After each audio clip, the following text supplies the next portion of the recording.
Hi, everyone. Welcome to today's webinar. We're going to be discussing cognitive strategies for attention and memory today. But before we dive into the materials, I want to introduce myself quickly.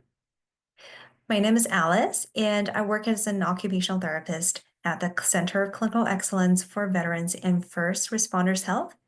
It's my pleasure to present on today's webinar, and let's get started. So there is going to be a couple of things that I want to go over today with you. First of all, we're going to be reviewing what the cognitive hierarchy is in order to build an understanding of the different compartments of our cognition.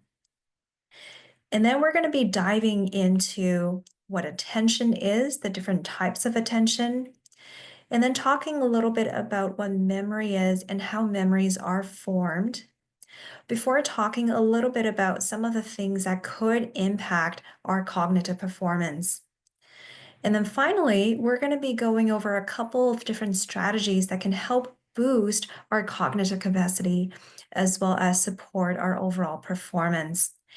And then as a wrap up to our session today, we're going to be going over some of the key takeaways from today's session. So this is a cognitive hierarchy, which comprises of three different types of cognitive functions as a very brief overview. At the very bottom lies our ability to pay attention. So at the very bottom tier of the hierarchy is where we have the least complex cognitive function. However, it also forms the basis and foundation of the rest of our cognition. And building on top of that attention piece is where we have memory. And at the very top of the pyramid, we have the executive functions, which are very high level, complex cognitive functions, including things such as planning, making judgments, organization, decision making, judgments, and what have you. So, what is attention? Attention is a process of selectively concentrating on one aspect of our environment while being able to filter out others. So essentially, it is our ability to focus on things. So whether if it's a stimuli, if it's on a task, if it's on activity, another person, it is our ability to concentrate or focus our attention on what matters to us. There are five different types of attention, and it comes also in its own form of hierarchy. So at the very bottom is where we have the least complex and least energy demanding type of attention.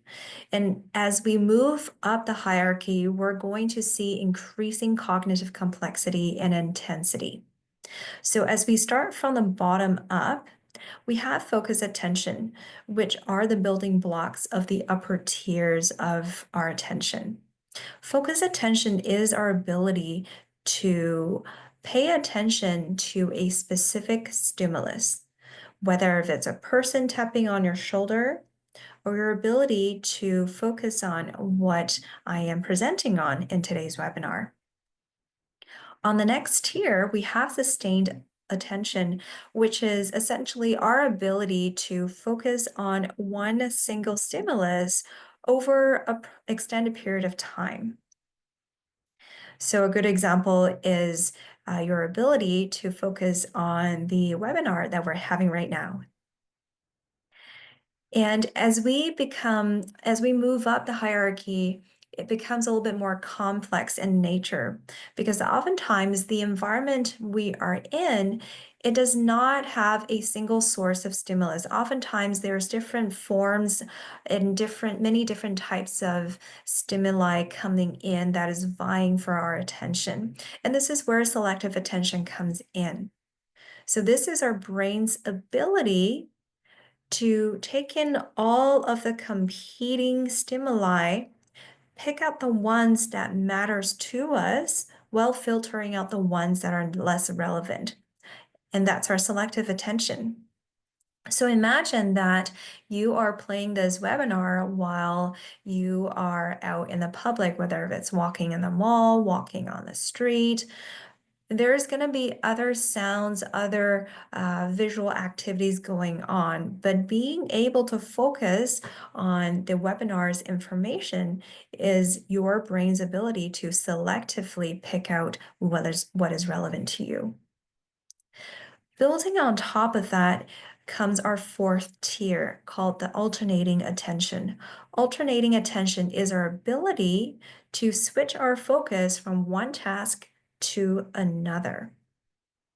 So oftentimes, in our day-to-day lives, it's very difficult to just only do one thing at a time without any form of disruptions, without any need to switch our task.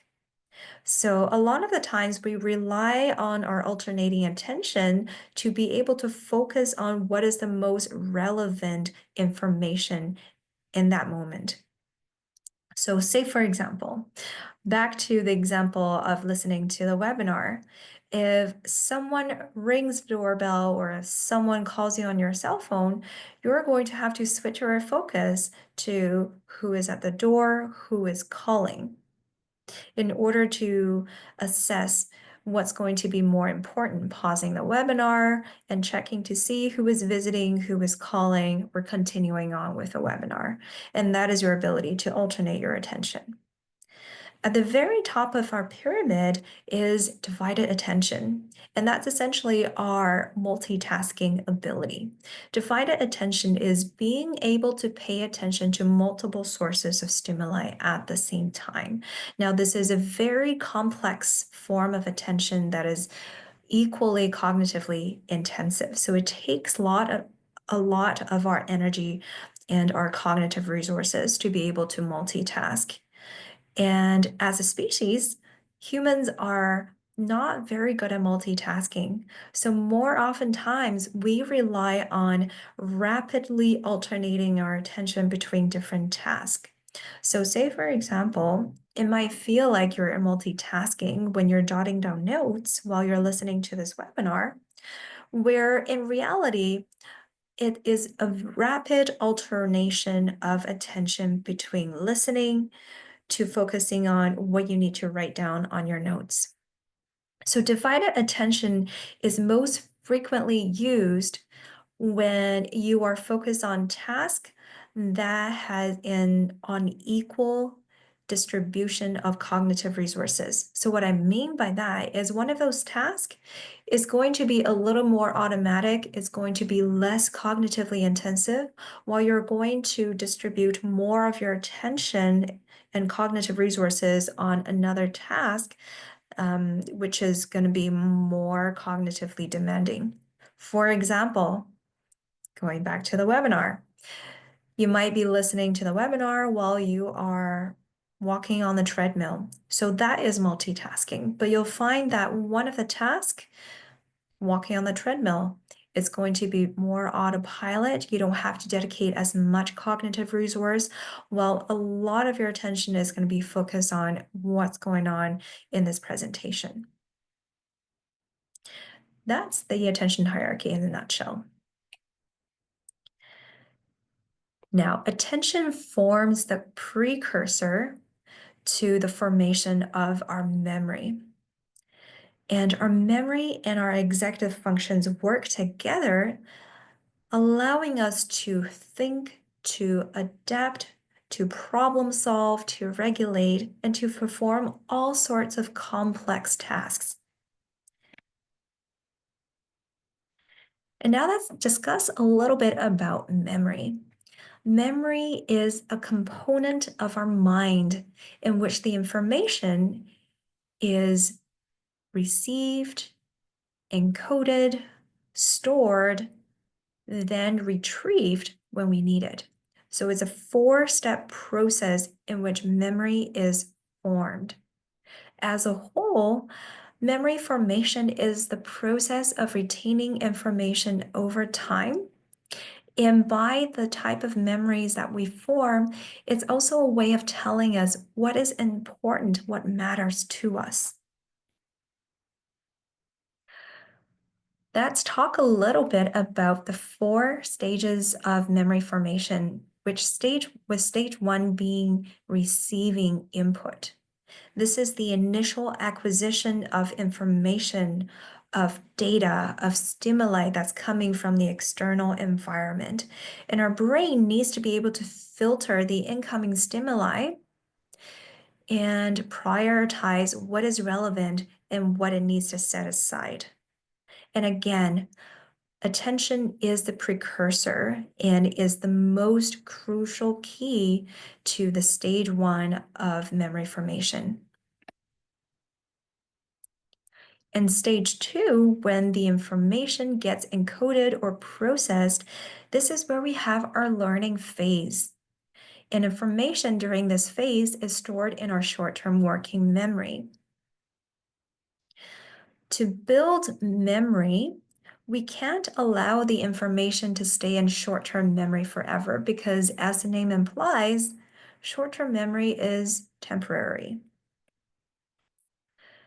So in order for memories to stick, in order for information to stick with us, we need to be able to store that information in a long-term area of our brain. And this is called consolidation. It is the transfer of information from short-term to long-term memory. And there is scientific evidence that the memory consolidation happens best during sleep. So as you can see here, the quality of sleep also determines the level of memory consolidation.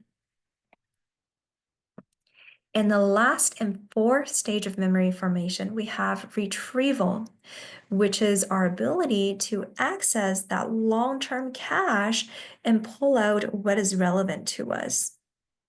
And through repetition, we're able to strengthen and maintain those neural pathways.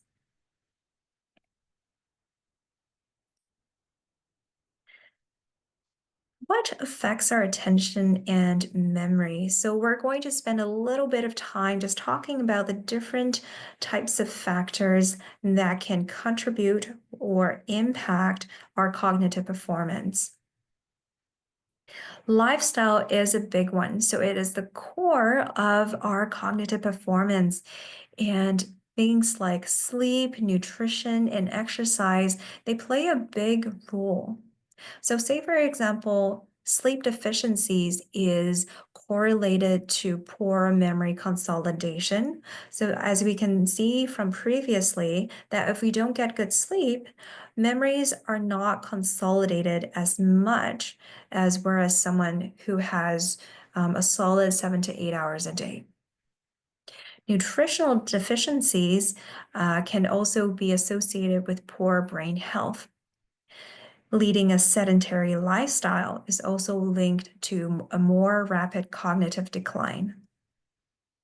Now, this is also quite intuitive, but our physical health is also directly related to our cognitive health. So if you're in chronic pain or if you have illnesses that you are dealing with, whether if it's acute or chronic, those can also have implications on the quality of our attention and our memory. There's a lot of developmental, neurological, as well as degenerative and mental health conditions that can impact our cognitive performances. So some examples might include ADHD, having things like Parkinson's, Alzheimer's, and there's also mental health conditions such as PTSD, um, chronic stress, anxiety, depression. Those can also have a lot of negative impacts on our ability to pay attention and to remember things. Mental health is a big one. So whether it's acute or chronic stress, those also have implications on our cognition, our mood state, how socially connected we are, as well as any experience of trauma, whether it's in our personal life or in our work lives. Those can also have a big impact on our cognitive performance. Other factors that could impact our cognition could include age. So Everybody knows that as we age, that is directly associated with a gradual cognitive decline. Our environment also plays a very big factor, as well as the importance or relevance, as well as interest levels of the activity that we're partaking in. That also affects our attention and memory. Now that we have a general understanding of the types of attention, how memory is formed, and how all of those can be impacted by the different things going on in our lives, let's talk about what we can do about improving our cognitive functions. Tip number 1 is to build our self-awareness and lead a healthy lifestyle. In healthy lifestyle, these are some of the factors that we talked about already. So factors that impact our cognitive performance, we need to focus on as the foundation of our cognitive health.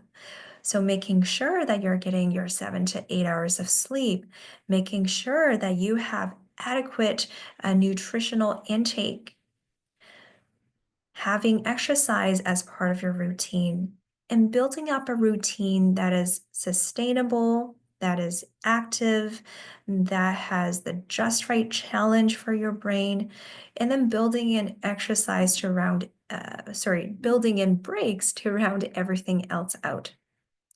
Finally, we have mindfulness, which is a concept that we're going to be diving into more details in the next couple of slides. But before we do that, I want to spend a little bit of time on pacing.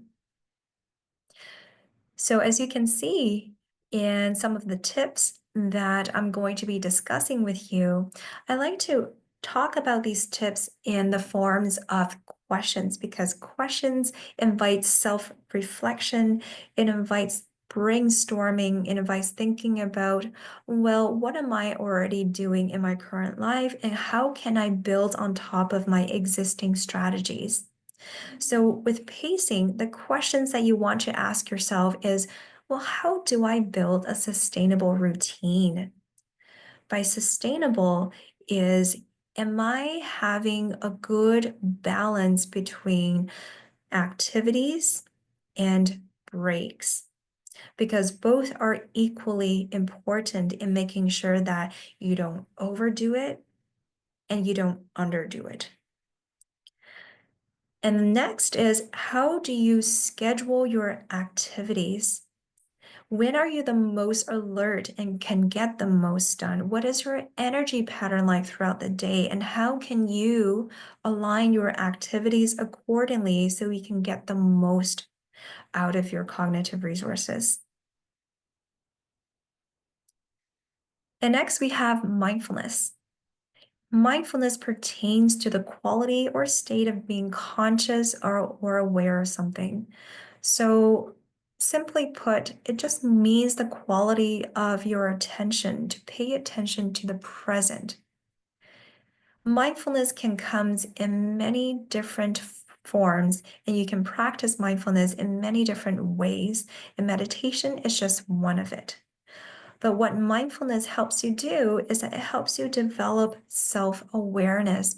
It helps you develop awareness of your present moment, whether if it's the external environment, if it's people around you, whether if it's your internal state, your bodily sensations, your thoughts, your emotions, everything. It helps reduces internal distractions when you need to focus on a task, and it's also used as a stress reduction strategy. So mindfulness has a multitude of benefits, as you can see here, and it is so important to be mindful in order to optimize the quality of your attention. Tip number 2, you need to align your attention with the activity. So again, this is something where mindfulness comes in again in aligning your attention. Asking yourself, what is it that I am focusing on? Is it something that you need to look at externally? Is it a task? Is it an activity? or if it's something that you want to inspect internally, such as doing a self-reflection, such as doing a brainstorming session. So looking at where your focus needs to lie, whether if it's internal or if it's external. And then asking yourself, are there other things on my mind that I'm worrying about or need to address first as a priority? And finally, which sensory avenue or avenues are going to work best for me? Asking yourself, what type of learner are you? Are you more of a visual learner? Are you more of an auditory, verbal type of learner? Are you more hands-on, tactile, or it could be a combination?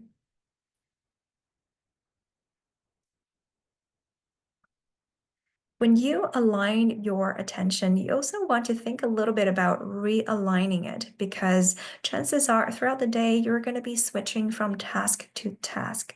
So when it comes to that transition, how can you plan your activities so that they align with your current attention span? And when you are going through with the transition, how do you start with a clean state, essentially? How do you cognitively start with a clean state when you move on to another activity? Tip number 3, creating an environment that is conducive to focusing. When we are talking about environment optimization, some of the questions that we want to ask are, what kind of space do I concentrate best in? What is the best type of environment? Is it completely quiet, devoid of any sounds, any visual clutters? Or do I perform best where there is some light background white noise? It really is subjective, and sometimes you have to do a little bit of experimenting to figure out what kind of environment is best for you. But the rule of the thumb is that it's always good to organize and remove any visual clutter because any visual clutter that you can see is a form of distraction. And that leads us to the next questions, which are there any visual distractions in my environment and how can you go about removing them? And then finally, removing the auditory distractions. So the sounds that is more distracting than it's helpful in terms of helping you concentrate. And that could mean that you need to be turning off the radio, turning off the TV, closing the doors, closing the windows, asking whoever you live with to maybe keep it quiet in the next little while. If neither of those are possible, thinking about different strategies that can give you a silent or quiet environment if you need that. So that might come in the form of using a noise canceling headphone, say, for example. Tip number 4, customizing the framework of activity according to your needs or your baseline. So setting your activity framework, the questions that you want to be asking yourself are, what are my goals for this activity? So what are you hoping to accomplish in doing this task, in doing this activity?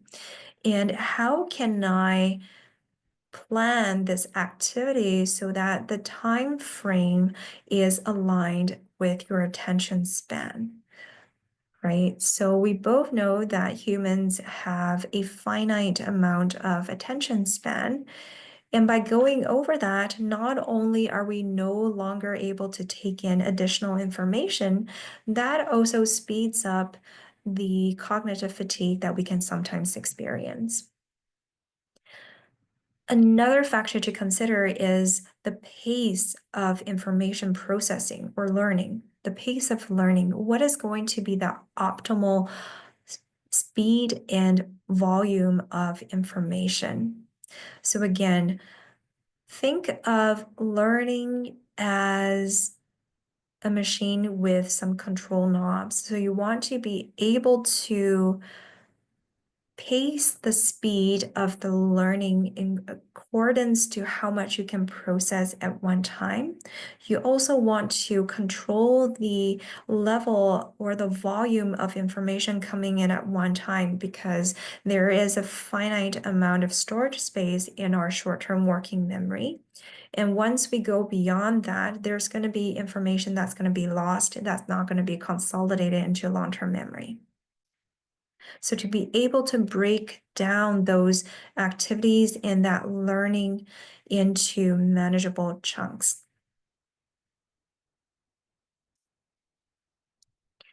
Finally, we have tip number 5, which is engaging in cognitive training. Cognitive training comes in 2 different forms, and we'll talk about each one briefly. The first one is called restorative cognitive training, and it proves our capacity in terms of our cognitive stamina, in terms of our cognitive performance. So it's helping to build up our cognitive capacity. And through an approach that is more of a practice, that is a task simulation. And what cognitive training helps us do is that it helps us develop new neural pathways and through repetition, strengthen those new pathways so that it's more easily accessed. Restorative cognitive training can either be done with a trained therapist or it can be done on your own as well. So we have a lot of people who is currently learning a new skill, such as a new language or a new instrument. And that is a form of restorative cognitive training. The other type of cognitive training is called compensatory cognitive strategies. So it's using a strategy-based approach to help enhance or support our cognitive performance. And it really emphasizes on looking at what your strengths are and applying those strengths to achieve your goals. And it might be using some supplementary strategies to help you complete different activities in a modified way. That wraps up our session today. So some of the key takeaways from today's webinar is that attention and memory form the basis of our cognitive function, and they are so important to some of the higher level compartments of our cognition. Number 2, understanding which aspects of attention and memory that you have issues with is key to coming up with a rehabilitation plan. So knowing what types of attention that you might be struggling with, or knowing which stage of memory formation where you might be having some challenges with, those are really important information because it helps you develop that self-awareness. It also helps you understand where your baseline is, what your strengths are, and what you could be working on. And finally, enhancing cognitive function is multifactorial. So it's always good to seek support where you need it.